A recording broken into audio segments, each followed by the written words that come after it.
नमस्कार, मी Sandeep Desai. Top 9 bulletin मध्ये आपल्या सगळ्यांचं स्वागत. सुरुवात करूया मराठा आरक्षणाच्या बातम्यांपासून. जरांगे पाटलांचा पायी मोर्चाचं पुण्याच्या शिवाजीनगरमध्ये जंगी स्वागत. मोर्चामध्ये लाखोंच्या संख्येनं मराठा आंदोलक सहभागी. आज मोर्चाचा लोणावळ्यामध्ये मुक्काम. मनोज जरांगे पाटलांना नोटीस बजावा. हायकोर्टाचे आझाद मैदान पोलिसांना आदेश. आझाद मैदानाची क्षमता 5,000 लोकांची असल्याची माहिती द्या. कोर्टाचे पोलिसांना आदेश.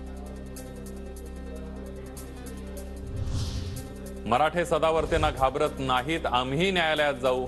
न्याय मंदिर आम्हाला नक्की न्याय देईल. जरांगे पाटलांची प्रतिक्रिया. ते काय फरक पडत नाही, ते काय घाबरण्याचं काम नाही. मराठी काय घाबरत नाही, त्याचं त्याला चालून द्या. फक्त न्याय मंदिराच्या बाबतीत न्याय मंदिराने आमच्यासाठी काय न्याय दिला आम्ही ते बघू, आणि आम्हालाही न्याय मंदिर न्याय.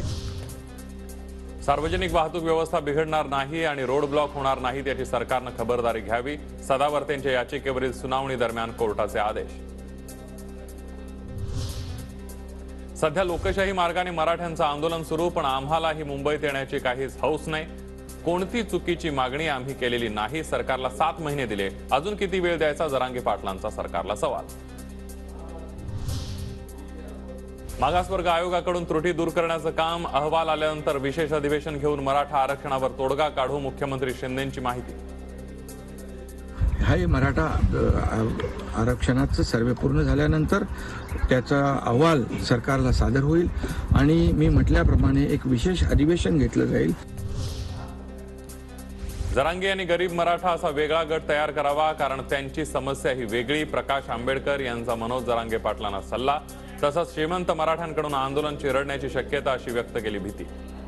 श्रीमंत मराठा किंवा निजामी मराठा या इलेक्शनचे आतुरतेने त्या ठिकाणी वाट बघतोय. याच्यासाठी की इलेक्शन आलं तर हे आंदोलन, जरांगे पाटील यांचं असणारं आंदोलन आपल्याला जिरवता येईल. प्रकाश आंबेडकरांनी दिलेला सल्ला आम्ही कायमच मान्य करतो, मात्र ओबीसीतून आरक्षण हवं त्यावर आम्ही ठाम. मनोज जरांगे पाटलांची प्रतिक्रिया. आम्हाला न्याय मिळावा यासाठी, तसंच ओबीसीतून मराठा आरक्षण मिळवण्यासाठी आंबेडकरांनी आमच्या सोबत राहावं. जरांगे पाटलांचं प्रकाश आंबेडकरांना आवाहन.